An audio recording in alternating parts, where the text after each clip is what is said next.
The defense in the Josh Brent trial tried to convince the jury that he was not drunk, that the blood alcohol sample was unreliable. But the jury did not buy it, convicted Brent of intoxication manslaughter for the crash that killed his friend and teammate Jerry Brown Jr.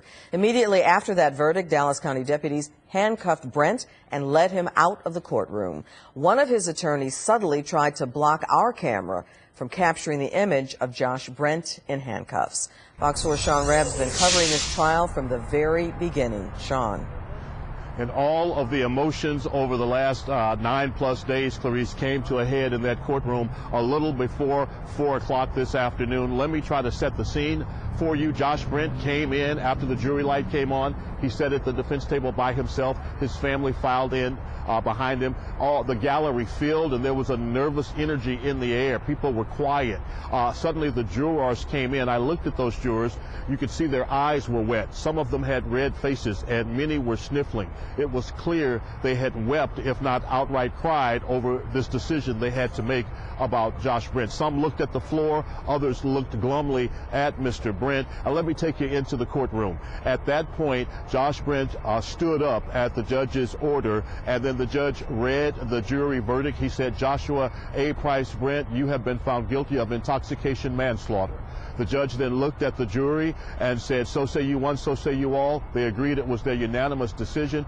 Brent was then handcuffed and led out of court, taken off bond, remanded to the custody of the Dallas County Sheriffs, where he has been taken to the Lou Sterrett jail. Of course, he had been found guilty today for killing teammate and best friend like brother Jerry Brown in December 8th of 2012 when he had that one-car accident in his Mercedes-Benz on the northbound service road of Highway 114.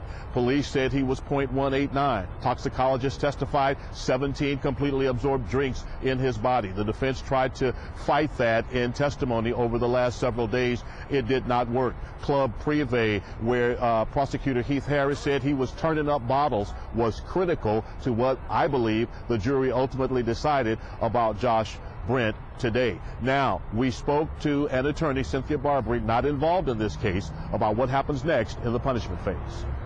I think there is a very strong likelihood that he will get probation. I know that's certainly what the defense wants. If that happens, it's not what the prosecution is going to want, but it's certainly what the family wants of the gentleman that passed away.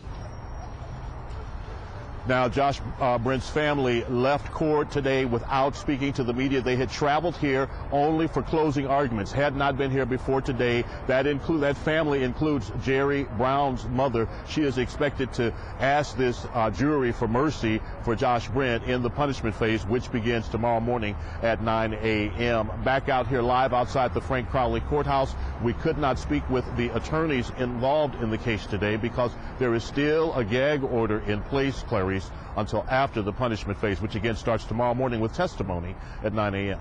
Sean, a couple of questions. You gave us a very vivid description of the reaction of the jury when they came back into the courtroom. Were you able to see Josh Brent's face and get his reaction when he heard guilty as the verdict? Yes, I glanced over to my left. I was sitting a couple of benches behind Josh Brent. I glanced over to my left. He seemed to be expressionless. He continued his gaze forward. It was not clear if he was weeping or not, even as he left the court. I can tell you his family members began to weep in open court rather loudly, and the judge had admonished everyone to have proper decorum before the verdict was read. He did not say anything to Josh Brent's family, allowing the moment to take place. This was not a high-five moment for prosecutors in the courtroom. They also looked very glum and solemn, Clarice, as they left court today. Sean, the punishment phase, as you mentioned, starts tomorrow. What does Josh Brent face? Okay, the jury had to decide, and I mentioned this several days ago to you, they had to decide a special issue whether Josh Brent used his vehicle as a deadly weapon, and they decided he did. That's an aggravated offense. As a result of that, here's what it means. If he still might get probation, but if he is given any sentence, he must serve half of that sentence and then be placed on probation. So if he's given 10 years for the crime, he'd have to serve 5. He could not have automatic probation. That's what it means. It's possible that he's not given any sentence but probation, but if the jury sentences him any length of time, he'd have to serve half of that before he'd be eligible to be on paper. All right, you've been reporting on the air and tweeting. Sean, thank you for the coverage.